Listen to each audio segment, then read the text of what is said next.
मुंशी प्रेमचंद की ये कहानी हमें ये सिखाती है कि एक बच्चे के लिए उसकी माँ उसके जीवन का सबसे बहुमूल्य सितारा है। उस दिन बड़े सवेरे जब श्यामू की नींद खुली तब उसने देखा घर भर में कोहराम मचा हुआ है। उसकी काकी उमा एक कंबल पर नीचे से ऊपर तक एक कपड़ा ओढ़े हुए भूमि शयन कर रही हैं और घर के सब लोग उसे घेरकर बड़े करुण स्वर में विलाप कर रहे हैं। लोग जब उमा को शमशान ले जाने के लिए उठाने लगे तब श्यामू ने बड़ा उपद्रव मचाया।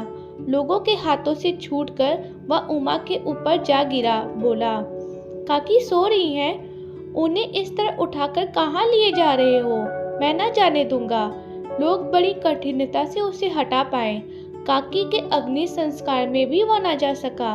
एक दासी राम राम करके उसे घर में ही संभाले रही। यद्यपि बुद्धिमान गुरुजनों ने उन्हें विश्वास दिलाया कि उसकी काकी उसके मामा के यहाँ गई है, परंतु असत्य के आवरण में सत्य बहुत समय तक छिप न रह सका। आसपास के अन्य अबोध बालकों के मुंह से ही वह प्रकट हो गया। यह बात उससे छिपी न रह सकी कि काकी और कहीं नहीं, ऊपर राम के यहाँ गई हैं। काकी के लिए कई दिन तक लगातार रोते रोते उसका रुदन क्रमश शांत हो गया, परंतु शोक शांत ना हो सका।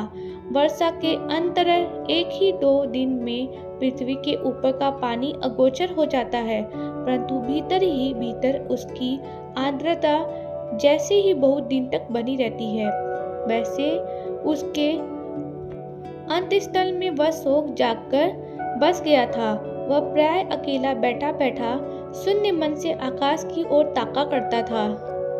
एक दिन उसने एक पतंग उड़ती देखी।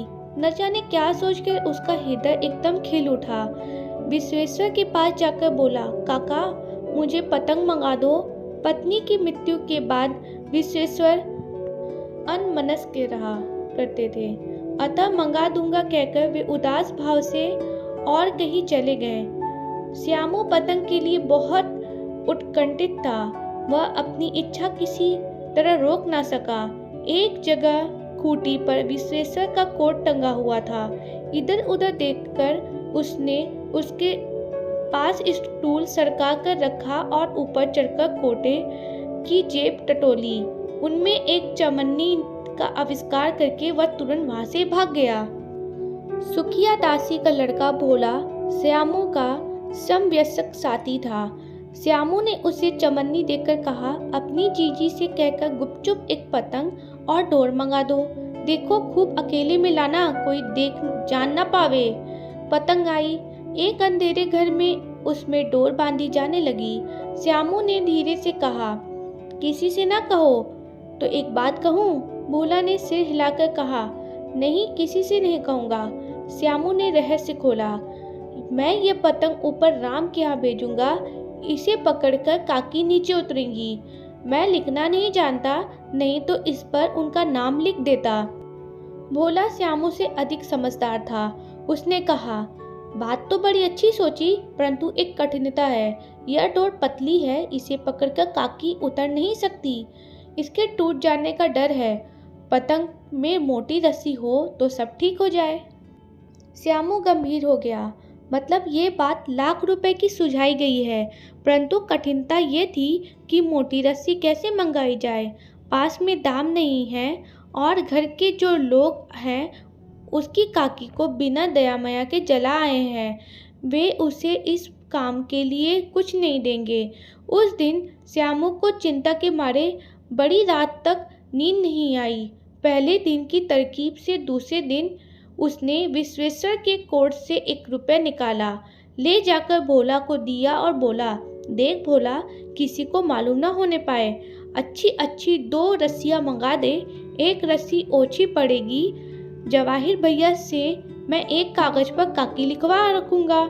नाम की चिट रहेगी तो पतंग ठीक उन्हीं के पास पहुँच जाएगी। 2 घंटे प्रफुल्ल मन से श्यामू और भोला अंधेरी कोठरी में बैठे बैठे पतंग में रस्सी बांध रहे थे। अकस्मात शुभ कार्य में विघ्न की तरह उग्र रूप धारण किए विश्वेश्वर वहां घुसे। भोला और श्यामू को धमका कर बोले, तुमने हमारे कोट से रुपया निकाला है? भोला सकपकाकर एक ही डांट में मुखबिर हो गया। बोला, श्यामू भैया ने रस्सी और पतंग मंगाने के लिए निकाला था। 2 घंटे बाद प्रफुल्ल मन से श्यामू और भोला अंधेरी कोठरी में बैठे बैठे पतंग में रस्सी बांध रहे थे। अचानक शुभ कार्य में विघ्न की तरह उग्र रूप धारण किए विश्वेश्वर वहां आ घुसे। भोला और श्यामू को धमका कर बोले, तुमने हमारे कोट से रुपया निकाला है। भोला सकपकाकर एक ही डांट में मुखबिर हो गया। बोला, श्यामू भैया ने रस्सी और पतंग मंगाने के लिए निकाला था। विश्वेश्वर ने श्यामू को 2 तमाचे जड़ कर कहा, चोरी सीख कर जेल जाएगा? अच्छा, तुझे आज अच्छी तरह समझाता हूँ, कहकर फिर तमाचे जड़े और कान मलने के बाद पतंग फाड़ डाला। अब रस्सी की ओर देख कर कहा, ये किसने मंगाई? भोला ने कहा, इन्होंने मंगाई थी, कहते थे इससे पतंग तानकर काकी को राम के यहाँ से नीचे उतारेंगे।